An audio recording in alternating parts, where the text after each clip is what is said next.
तो मैंने जी। ये कहा कि क्या हम हाँ लोगों हम। को संगठित प्रयास के तहत इस चीज को हम्म। बदलना चाहिए। बिल्कुल बिल्कुल, हम आपकी बात से सहमत है। आपने क्या क्राइम फ्री भारत के जो 21 लक्ष्य हैं जिससे हाँ, मैंने हाँ, डिटेल से पढ़े हैं, उसके बाद मैंने आपको कॉल किया है।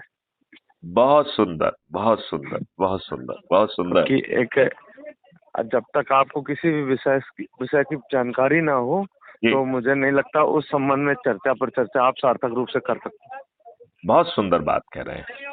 तो आपको नहीं लगता है कि हमें जो है माननीय नरेंद्र मोदी जी के हाथ मजबूत करने की बहुत जरूरत है? हैं। बिल्कुल। देखिए, अभी ड्राइवर की स्थिति देखिए, 90% से भी 80% से तो अधिक जो है ना लोग ड्रग्स और दारू के नशे में जो है ना गाड़ी चलाते हैं। बिल्कुल, हम आपकी बात से सहमत हैं, और चूंकि हमारा तो इन्हीं लोगों के माध्यम से व्यवसाय ही है, हाँ, तो हाँ। बड़े करीबी से इस चीज का अनुभव किया है। तो आप ये देखिए कि सब कुछ ठीक होने के बावजूद भी माननीय हम्म। नरेंद्र मोदी जी कितने आसानी से ये ये जो है ना रोड में वाहन को बतौर जो है हत्या करने का टूल बना के जो है इतने हम्म। बेतरमी से, और कानूनी प्रावधान इतना अच्छा स्पष्ट प्रावधान है कि भाई आप लोगों हम्म। को कम से कम मरने ना छोड़ो, इसकी रिपोर्ट तो करो। और हम्म। और उसको जो है आप हॉस्पिटल लेके जाओ, राइट? यदि हम्म। हॉस्पिटल ले जाने ठीक। के हालात नहीं है तो कम से कम पुलिस के पास पहुंचो।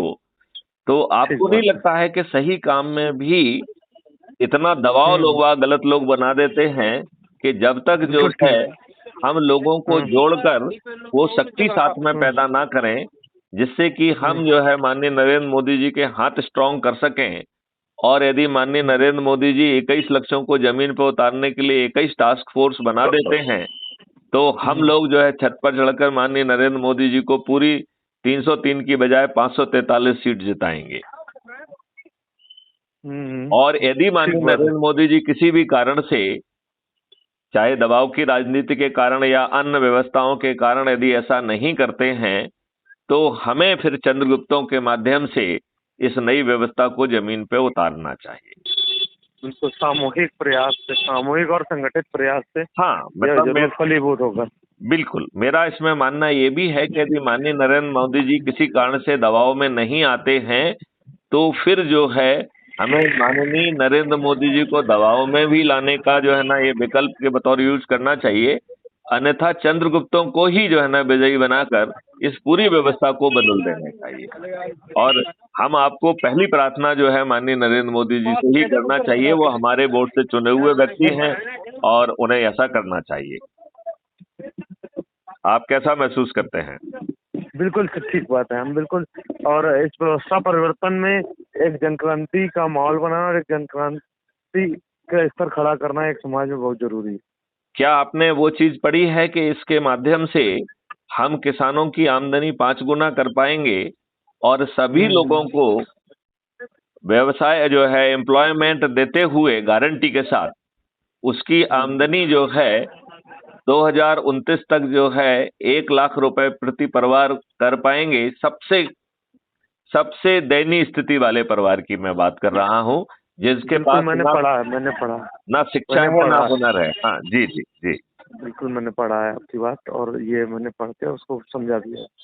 तो आपको नहीं लगता है कि हमें इनको जमीन पे उतारना चाहिए जब हम किसानों की आमदनी 5 गुना कर सकते हैं, और वो भी उसके दिमाग पे बिना बोझ डाले, उसे जो है सब काम को करने के लिए लेबर भी ना खोजना पड़े, लेबर भी खुद पहुंच जाए, बीज भी खुद पहुंच जाए, उसके यहाँ पे 10 फीट गहरी खाई भी खुद जाए, 4 तरीके के पेड़ भी लग जाएं, और उसका भुगतान हम्म। उसे ना करते हुए वो उसके कॉस्ट सेटलिंग अकाउंट से सेटल कर दिया जाएगा। और हम्म। उसे जो है बिना मंडी जाए यदि एक एमएसपी मिल जाएगी तो उसका 5 गुना आमदनी पहले दिन हो जाएगी कि नहीं हो जाएगी? बिल्कुल ठीक बात।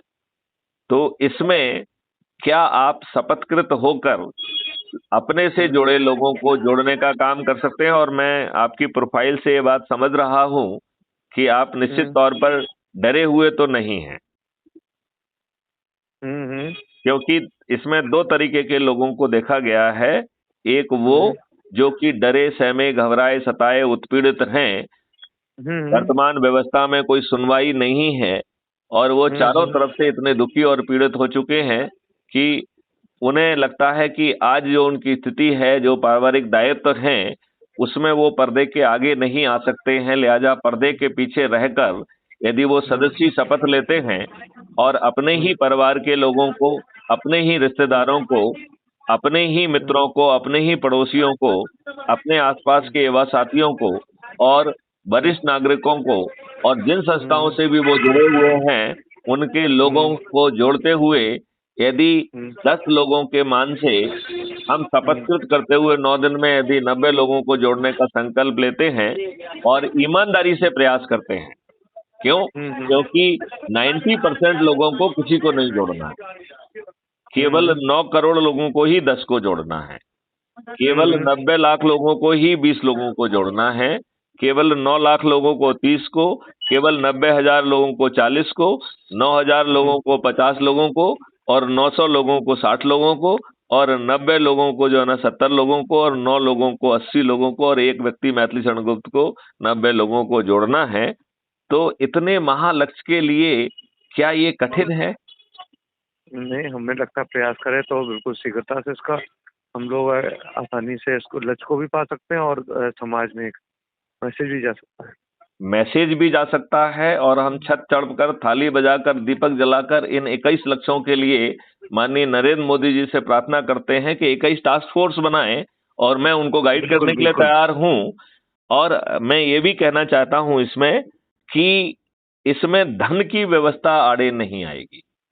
मतलब हमारा जो मॉडल है वो कह रहा है कि भारत सरकार की आमदनी 20 गुना हो जाएगी और टैक्स को हम शून्य कर पाएंगे। शासकीय सेवकों की आमदनी जो है आय दुगनी हो जाएगी और भारत सरकार पे खर्चा आधा हो जाएगा, क्योंकि उसे सैलरी जो वो काम करेगा उसकी रेवेन्यू स्ट्रीम के आधार पर मिलेगी और वो भी दुगनी होना तो गारंटेड है। और तो इस तरीके से आप अपनी क्या भूमिका देख पा रहे हैं और कितनी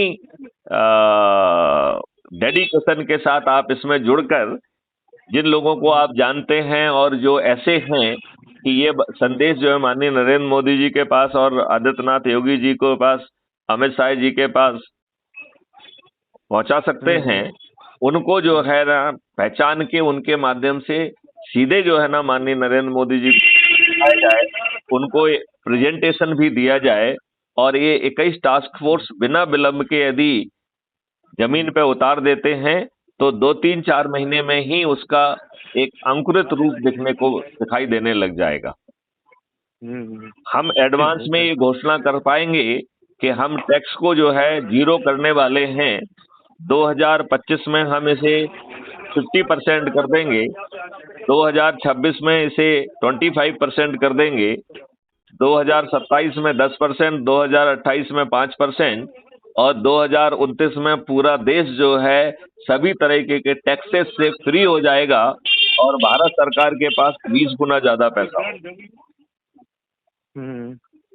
और भारत में जो है किसी को कर्ज नहीं लेना होगा, क्योंकि हर व्यक्ति अपने ही डेबिट अकाउंट से जब भी उसको जरूरत होगी ऑटो स्वैप के माध्यम से उसे पैसा मिल जाएगा। हम उसे कर्ज नहीं कहेंगे क्योंकि वो कोई कर्ज मांग नहीं रहा है किसी से, राइट।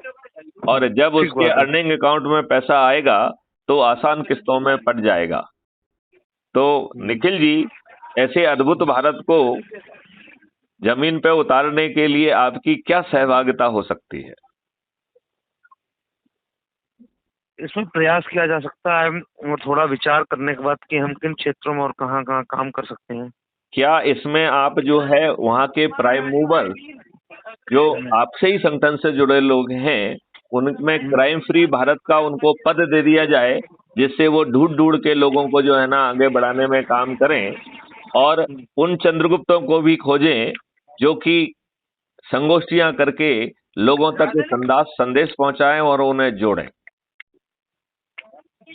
बिल्कुल। तो मैं ये आपसे अनुरोध करना चाहूंगा कि आप और अपने साथियों की सूची बनाएं जिनको अपन कुछ जो है जिम्मेवारी भी दे सकते हैं, जिससे कि जोड़ने के जो क्रम है उसको कम ना होने दिया जाए। जो शपथ के साथ हम अपने लोगों को जोड़ रहे हैं, उनसे लगातार जो है ना संवाद करते हुए वो अपने शपथ का भी पालन करें तो 9 दिन में चमत्कार हो जाएगा। निखिल जी, ठीक बात है। तो 9 दिन में नहीं तो कुछ समय भी लग सकता है, लेकिन इसमें परिवर्तन जरूर आए। मेरा कहना ये है कि यदि हम शपथ का पालन करेंगे तो 9 दिन में हो जाएगा। यदि शपथ में थोड़ी ढिलाई होगी तो उतने से ज्यादा दिन लग जाएंगे, राइट। और यदि हम शपथ का पालन नहीं करेंगे तो 9,000 साल भी लग जाएंगे और कुछ नहीं होगा। ठीक बात है। क्योंकि काम तो करने से होता है ना, संदेश तो पहुंचाने से तो होता है।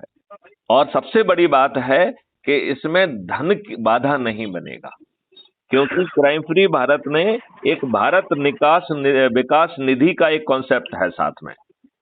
तो वो जो है रुपए उसके बैक एंड पे काम करेगा, और एक भारत विकास निधि 1.1 रुपये के बराबर होगी। और ये सभी भुगतान जो है वो भारत विकास निधि से किए जाएंगे। लिहाजा चूंकि एक विकास निधि जो है ना 1.1 रुपए के बराबर है, तो आपको 10% का डिस्काउंट हो गया कि नहीं हो गया यदि आप रुपए में खरीदते हैं कोई चीज तो। ठीक बात है। तो जो लोग क्राइम फ्री भारत के इकोसिस्टम से बाहर से आएंगे वो 2% जो है ना देकर विकास निधि को खरीद सकते हैं, राइट। तो इसका मतलब है कि उन्हें कोई भी परचेज करना है तो वो विकास निधि के माध्यम से परचेज करना ज्यादा फायदेमंद होगा कि नहीं होगा, क्योंकि उसे 8% का सीधा फायदा मिल जाएगा। तो जो क्राइम फ्री भारत के इकोसिस्टम में नहीं भी हैं, वो ये उनके हित में होगा कि वो 2% खर्च करके भारत विकास निधि खरीदें और उसके से भुगतान करें, तो वो उसकी वैल्यू उनको 1.1 रुपये के बराबर मिल जाएगी और 8% का उनको फायदा भी मिल जाएगा। तो मुझे लगता है कि अब विलंब करने से हम कैंसर के दरवाजे पे खड़े हैं। आज जो कि हर मोहल्ले में, हर परिवार में एक कैंसर की दस्तक हमको सुनाई देने लगी है। ये बात आप मानते हैं कि नहीं? बिल्कुल बिल्कुल। तो चलिए पोरवाल जी, मैं आपका नंबर सेव कर रहा हूँ, आप मेरा भी नंबर सेव करके रख लीजिए। अभी अभी अभी अभी और जो है यदि आपने crime free Bharat mission app को डाउनलोड नहीं किया है तो पहली लिंक जो है वो ऐप को डाउनलोड करने की है। उसकी जो दूसरी लिंक है वो क्राइम फ्री भारत मिशन का यूट्यूब चैनल है, राइट। तो उसे सब्सक्राइब कर लीजिए और अपनी सुविधा से 1 या 2 वीडियो जितना भी आप समय निकाल पाते हैं उसको सुनिए, और जो वीडियो आपकी आत्मा के ज्यादा नजदीक लगता है उसको जो है डाउनलोड करिए, और जब आप संगोष्ठी लेते हैं तो उसे चलाकर सुनिए और साथ में फिर चर्चा करके शपथ लेने का हम काम कर सकते हैं, राइट। ठीक है। मुझे विश्वास है कि आपकी सक्रिय भूमिका से हम इस देश को जो है माननीय नरेंद्र मोदी जी का हाथ भी मजबूत कर पाएंगे और भारत को जो है निरोगी और दीर्घायु बना पाएंगे। किसानों की आमदनी 5 गुना और मजदूरों की आमदनी 10 गुना हो जाएगी, और किसी को जो है पीएम आवास घर की जरूरत नहीं पड़ेगी, क्योंकि जो उसकी यदि न्यूनतम क्रय शक्ति 2 लाख रुपए प्रति परिवार हो जाएगी तो वो अपने पैसे से डिजाइनर हाउस में रह पाएगा, राइट। और क्राइम फ्री भारत का जो आर्किटेक्ट है वो एडवांस में ही पहुंच जाएगा और घर के निर्माण का इंतजार 2029 तक नहीं करना पड़ेगा। घर का निर्माण 2025 से ही चालू हो जाएगा। ठीक बात है ना। तो चलिए निखिल जी, मैं आपसे अनुरोध करना चाहूंगा, प्रार्थना करना। बिल्कुल बड़ा अच्छा लगा आपसे बात करके, बहुत कुछ नई जानकारी भी आपसे प्राप्त हुई जी। लेकिन इसको हम बड़े एग्रेसिवली करें, तभी लाभ मिल पाएगा, है ना जी। तो अब इस संवाद को यहीं पे विराम देते हैं। बिल्कुल। मैं कुछ चीज़ों का है फिर मैं आपसे चर्चा करूंगा। मैं एक बार चैनल वगैरह देखूं, वीडियो सुनूं, तो कुछ चीज़ों को बेहतर तरीके से समझ पाऊंगा। फिर कुछ मेरे मन में कुछ चर्चाएं हैं, कुछ आशंकाएं तो नहीं कहेंगे क्योंकि आपका प्रयास इतना सार्थक है, पूरी टीम का जो सहयोग से प्रयास होगा वो बड़ा सार्थक होगा। उस पर आशंकाएं तो नहीं कहेंगे, लेकिन मन में कुछ बातें रहती है ना कि किसी चीज का जब अनुभव आता है ना जीवन पहली बार, जी तो उसको ध्यान में रख के कुछ नए अनुभव, कुछ चीजें मन में आती हैं, जी। तो जरूर आपसे चर्चा करेंगे उस पर। हाँ। और शेष फिर हमारी आपसे चर्चा अगली कॉल पर होती है। चलिए ठीक तो है। आपका निवास भोपाल ही है? मेरा निवास भोपाल है। चलिए, मैं उज्जैन, मुझे आना है अभी, हाँ, और जब भी मैं आता हूँ तो आपसे भेंट करके जरूर जरूर जरूर। चलिए, जय हिंद, जय भारत, वंदे मातरम, जय गुरुदेव, जय वंदे मातरम, वंदे।